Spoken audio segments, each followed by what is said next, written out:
That person is really dumb and incompetent. People like you probably still don't have a decent job, do you? My ex-girlfriend, whom I broke up with about 10 years ago, spat out these words, looking down on me. I can't imagine anyone who ran away from the important bar exam leading a respectable life.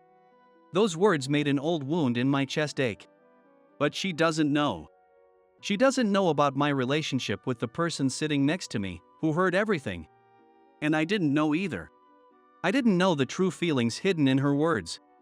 I'm Chris, a 35-year-old single man. Today, I'm meeting someone at a fancy hotel lounge. I arrived quite early, so I ordered an iced tea in the lounge. Just 30 more minutes. I checked my watch and opened a news app on my phone to kill time. As I quickly scrolled through the headlines, one article caught my eyes, stopping my finger. Suspect in reckless driving incident in XX district found guilty. The moment I saw those words, I immediately tapped on the article title. I was so focused on reading the article that I didn't even notice when my iced tea was placed in front of me. About 10 years ago, I was attending a prestigious law school. Because my father was a lawyer, I naturally wanted to follow in his footsteps and become a lawyer myself. At that time, I had a girlfriend. Her name was Sarah. She was 2 years younger and attended the same law school. She didn't seem interested in pursuing a legal career, preferring to work in a regular company after graduation. We met at the school library. It all started when we happened to be there at the same time while studying. Is this the book you needed? Some important ones are on high shelves and hard to reach. Yes. Thank you. I helped her get a book she couldn't reach because she was short. Looking back, it feels like a scene from a romantic comic. But back then, I was just helping someone in need without thinking much. After that, we ran into each other at the library a few more times. Oh, hey. Hi. I was so engrossed in my studies that I had very few friends at law school and wasn't good at remembering faces or names. So at first, I thought, have we met before? But after meeting her 5 times, I started to recognize her. Can I sit across from you? Oh, sure. I'm Sarah, a third-year law student. Sarah. Nice to meet you. I'm Chris, a first year in graduate school. Since she introduced herself, I couldn't help but respond with my own introduction. So you are a senior student. Graduate school is impressive. Just the bar exam left. Well, I just started, so who knows how it'll go. The exam prep is tough. What about you, Sarah? Not going to graduate school? I'm planning to get a job after graduating from the law school. Really, that's interesting. Yes. Sorry, I'm probably disturbing your study. I'll leave now. Oh, okay.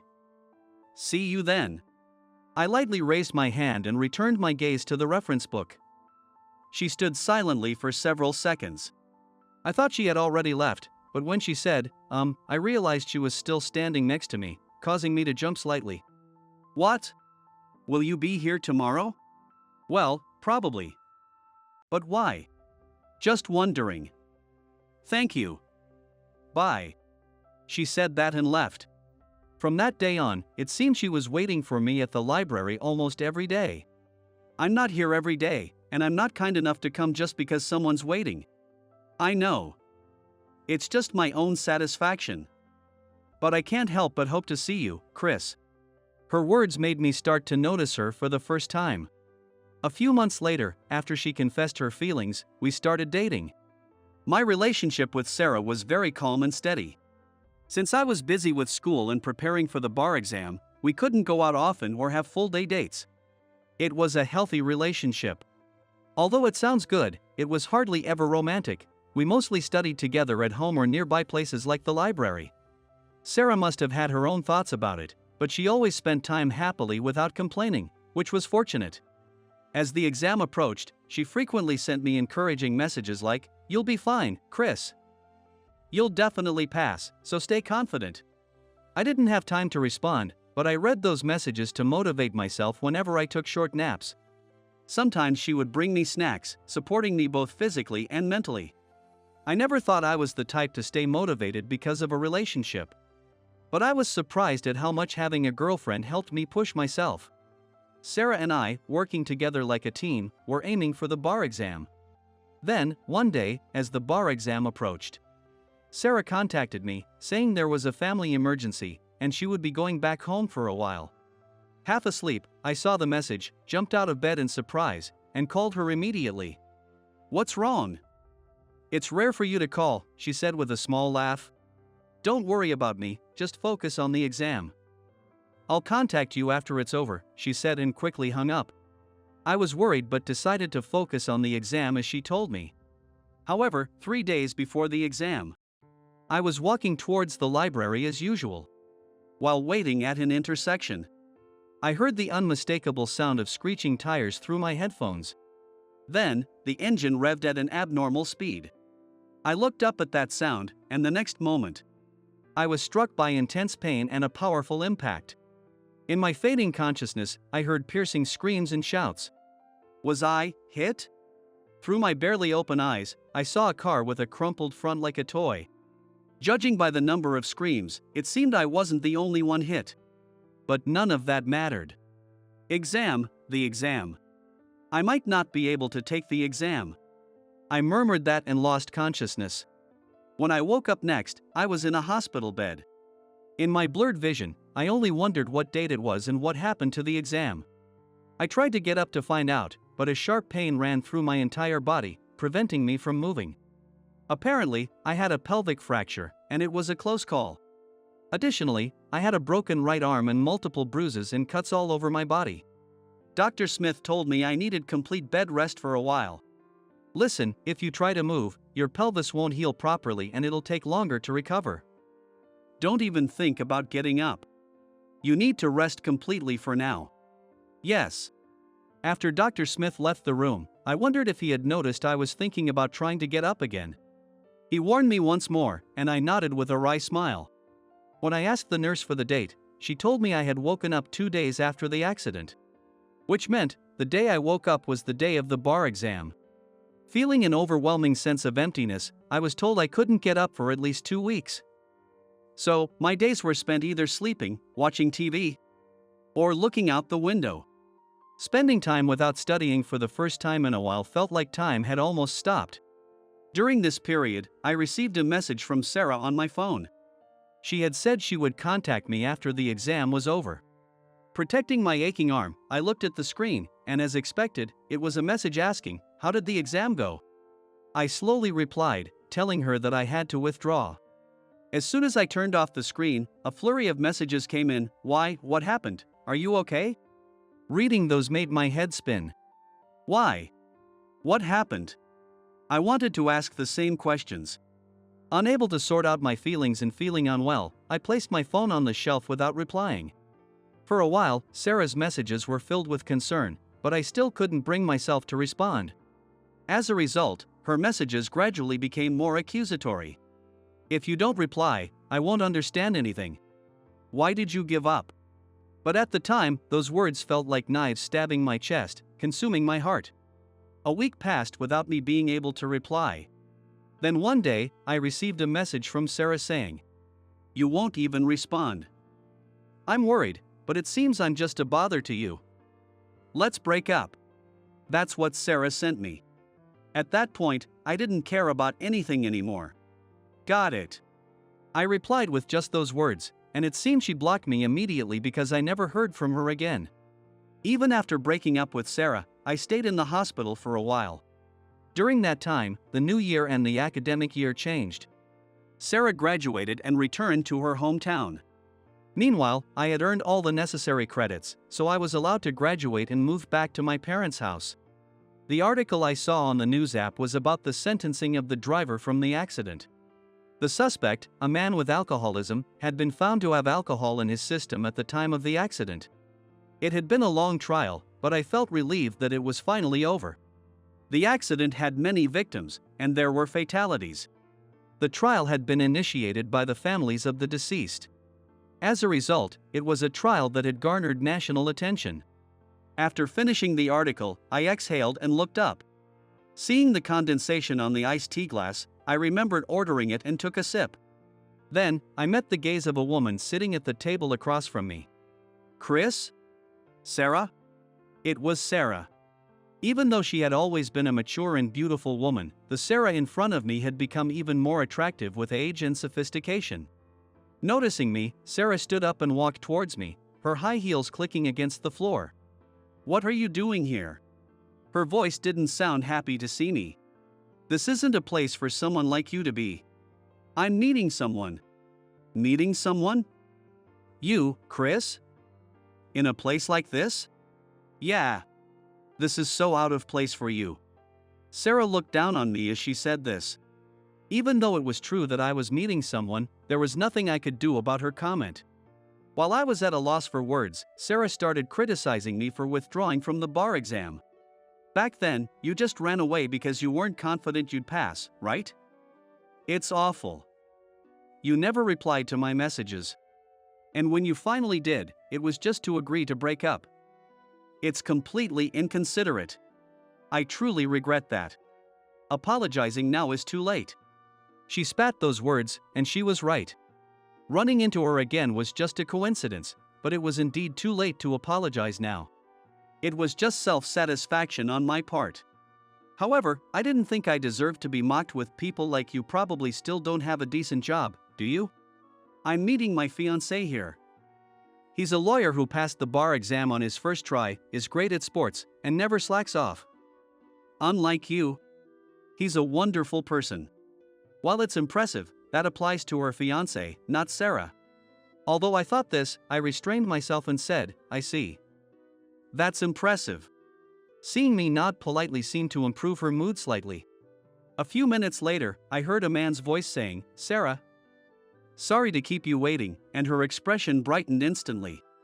"Alex." "Alex?" The name sounded familiar, so I looked in the direction Sarah was staring. And then, "What?" Her fiancé looked at me in shock. "Chris. Good to see you." He greeted me, a person I knew well. "You don't need to be too formal." "Sorry, I was just surprised." "Do you two know each other?" As he looked between me and Sarah in confusion, Sarah disdainfully said, "He's an old acquaintance. This person is really dumb and incompetent. He was originally aspiring to be a lawyer too, but he bailed on the bar exam. He ignored all my messages, didn't explain why. And I was so furious I cut ties with him. How can you trust someone like that?" As Sarah continued to badmouth me, Alex's face grew increasingly pale. Before she could say more, he impulsively covered her mouth. Please stop it," he pleaded, but Sarah forcibly removed his hand and shouted, "What are you doing? What's your problem?" With a sigh, Alex said, "Chris is my boss at the firm. His name is Alex. Indeed, he is my subordinate." Sarah probably didn't know that. She looked shocked. Alex, meanwhile, was seating Sarah, saying, "I never thought you'd be this mean." "I didn't know." Sarah sneered, "Sorry to disappoint you, but I've always been like this." "It's your fault for being fooled." Alex, still pale, asked, "So all the kindness and care you showed were lies? You were too easy. Just a little bit of niceness, and you'd follow me around like a puppy. I only pretended to be the woman you wanted because you're a lawyer and seemed rich." "No way." I started to panic as their relationship became more strained. As their argument heated up, Alex finally said, "Can we call off the engagement?" Sarah's drastic change must have been a huge shock for him.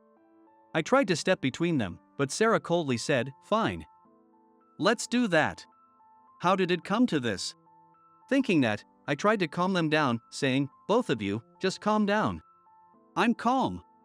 And so am I," Sarah retorted, but it was getting nowhere.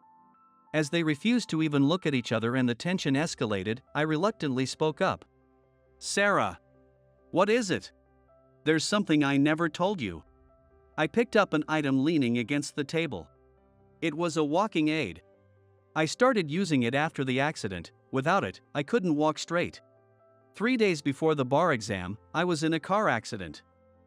I was told to rest completely and couldn't even get out of bed. That's why I had to withdraw from the bar exam. The aftermath of that accident still affects me, and I can't walk properly without this. Sarah looked down, but I continued speaking quietly. The treatment and rehabilitation were tough. I felt like giving up many times.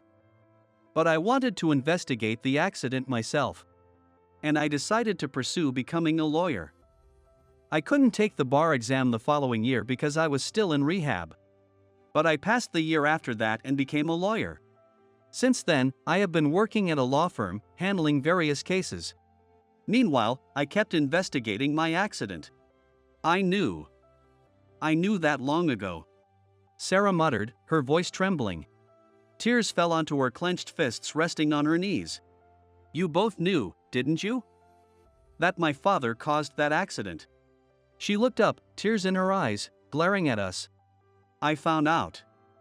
My parents were already divorced and living separately, so I didn't know where my father was or what he was doing.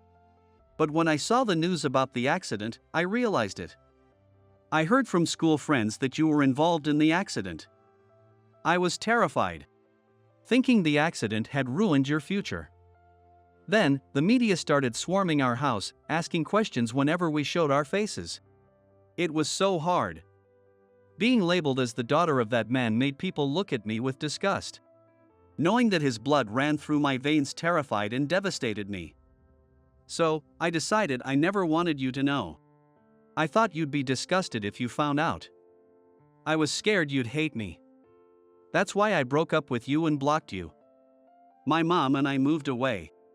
Almost like running away in the middle of the night, and finally, we could live in peace. The truth that came out of Sarah's mouth was shocking. But, yes, Alex and I knew about that. We knew about it. While investigating the accident, I discovered the driver's family background. When I realized the connection, I wanted to contact you, Sarah. But your friends from school couldn't reach you either. No one knew where you were, so I gave up. That's a lie. Why would you want to contact me? To tell you that you didn't need to feel guilty or responsible. I knew about it too. I met you 3 months ago and started dating you, but I found out about the accident recently. Actually, today, I was going to talk to you about it. 3 months ago, Alex had been unusually restless, telling me he was pursuing a paralegal at another law firm. I didn't realize that person was Sarah, but I knew Alex had mentioned that she seemed to have some troubles. While I was investigating, Alex must have found out about Sarah's connection to the accident and looked into it. Even you, Alex. Why? For the same reason as Chris.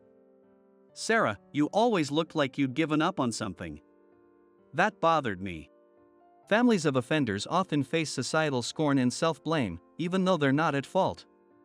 As a lawyer, I've seen many such families struggling. So I wanted to help you. Help me? That's a lie. We were responsible for that accident too. If we had helped my father, who was an alcoholic, sought proper treatment, or taken him to the hospital, that accident might not have happened. It's the responsibility of my entire family.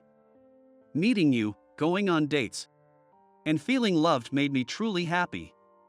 But I have to carry the burden of that accident for the rest of my life. I can't be happy. Society won't allow it. I have to be hated and resented. That's not true. It is. I came here today to break off the engagement. I love you, Alex, but I can't cause you any more trouble. So I decided to act like the worst person to make you hate me. Seeing Sarah's helpless smile, Alex gently pulled her close.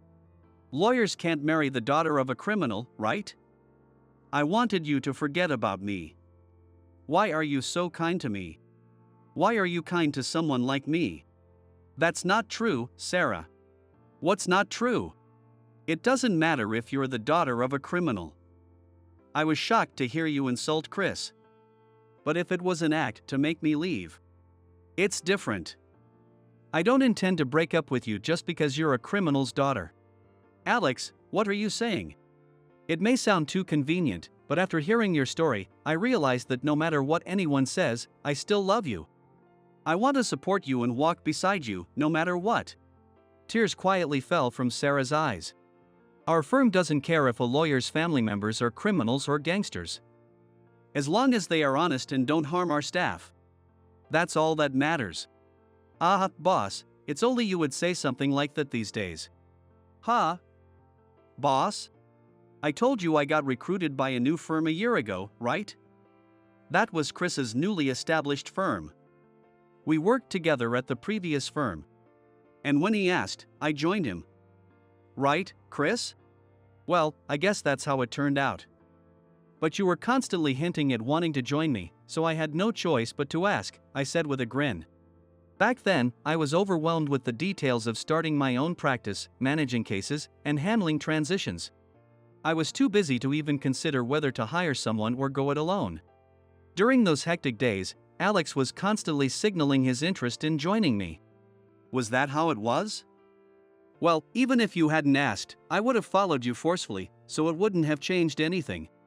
You really know how to plan things. You were happy I came along, admit it. Ha, you got me. Laughing like kids, it was clear I wouldn't have left behind such a devoted subordinate. Considering the whirlwind of the past year since I started my own firm, I was genuinely grateful to have Alex by my side. Now, our firm relies heavily on Alex, and I must keep working hard to ensure he never loses faith in me. So, Sarah, you don't need to worry. Besides, Alex has got a strong character and a steady mind. You can be honest with your feelings. I gave up too quickly when I couldn't reach you back then. If I hadn't, maybe things would be different, but that's another story. Alex, I'd be happy if you never gave up on Sarah, no matter what. Although, it's odd for me to say that. You two look great together. And that reassures me. As I smiled at them, Sarah broke down in tears. I'm so sorry for everything. I caused you so much trouble and hurt you deeply, both then and now. I've always wanted to apologize. I'm truly sorry. It's okay. Don't worry about it. I'm sorry, I'm so sorry. Sarah, I don't hold it against you. Alex might be reckless and quick-tempered, but he has a strong sense of justice and is a good guy. He's a great lawyer and an even better person, and I can vouch for that. So, please take care of him. Sarah nodded in agreement, still apologizing through her tears. Unsure how to console her, I was relieved when Alex gently put his arm around her shoulders. But Alex, now crying himself, added to the emotional scene. Wait, why are you crying, Alex? Feeling it was all a bit much, I couldn't help but laugh. Chris? A voice called my name, and I turned around. I remembered that I had come here today for a meeting. I apologize for the delay. Were you in the middle of something? Oh, no. I ran into my subordinate, and we ended up talking. Sorry about that. No, it's perfectly fine. I'm the one who kept you waiting. The woman I was meeting was stunningly beautiful. Seeing her, both Alex and Sarah stopped crying, their tears drying up in surprise. This is Alex, our firm's star, and his fiancé. Nice to meet you. I'm Sophia, the owner of this hotel. Nice to meet you. I'm Alex, a lawyer at Anderson Law Office. Nice to meet you. I'm Sarah. Sophia gracefully greeted them, her beauty causing the two of them to awkwardly respond. Actually, I had been contracted as the legal advisor for this hotel's affiliate company. Today, I was meeting with Sophia to discuss the details of that contract. Congratulations on your engagement. Have you decided on a wedding venue yet? There's a bridal salon on the 3rd floor. Would you like to take a look? Caught off guard by the sales pitch, the two of them hesitated and tried to decline, but Sophia persisted. Please, at least try the food samples. Eventually, they gave in to Sophia's insistence and, with their tear-streaked faces, headed up to the 3rd floor together. Thinking about their upcoming wedding brought a smile to my face. Later, Sarah's father was sentenced to 15 years in prison. He will also receive treatment for alcoholism. I don't know how the victims who initiated the trial felt about the verdict, but I hope it brings them some solace. Alex smiled and said he plans to support Sarah and her father as much as possible to prevent such an incident from happening again. I intend to arrange support through organizations and government services for them. As for me, work is going very well. Alex's enthusiasm after his wedding led to significant achievements, and now he's even more highly regarded than me, the head of the office. Determined not to be outdone by his diligent work, I straightened my back with renewed resolve. And then, a few months later. Alex, Sarah, congratulations. Thank you, Chris. Thank you, Chris. Alex and Sarah's wedding was held at the hotel we had discussed. They had wanted a small ceremony with only family, so the attendees were very few and close. Thankfully, I was invited despite not being family. Seeing the two of them smiling happily warmed my heart. Being the daughter of a criminal doesn't mean she can't be happy. Of course, if a crime is committed, it must be atoned for. But everyone has the right to be happy. As I watched the two of them exchange their vows, I prayed that their future would be filled with happiness.